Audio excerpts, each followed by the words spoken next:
Hi అండి.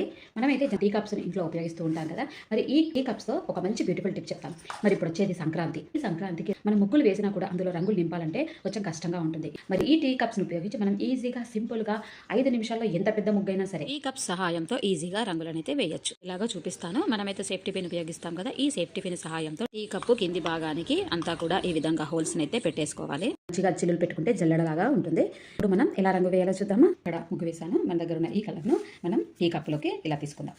మనం ఇలా అనుకుంటే చూడండి, కష్టపడే పని లేదు. చాలా ఈజీగా, సింపుల్గా, తొందరగా అయిపోతుంది. మనం కలర్ చేంజ్ చేయాలి అనుకున్నప్పుడు ఈ కప్లో ఉన్నది దీంట్లో పోసేసుకొని మళ్ళీ ఇంకొక కలర్ను ఈ విధంగా తీసుకోవాలి. కలర్ కూడా ఇలా మనం జల్లించుకున్నట్లయితే ముగ్గులో చక్కగా పడుతుంది. సో బయటకు కూడా అస్సలు పడదు అనమాట. ఎందుకంటే కప్పు అడుగు భాగంలో రౌండ్ సర్కిల్ అనేది కొంచెం చిన్నగా ఉంటుంది కదా, పై పార్ట్ కంటే కూడా. సో అందుకోసమే మనకు చక్కగా ముగ్గు డిజైన్లో కరెక్ట్గా రంగు అయితే ఫిల్ అవుతుంది అనమాట. సో ఈ విధంగా ఏ కలర్ అయినా ఆ కలర్ను చేంజ్ చేసుకుంటూ రంగులు అయితే వేసుకోవచ్చు. తర్వాత వైట్ ముగ్గుతో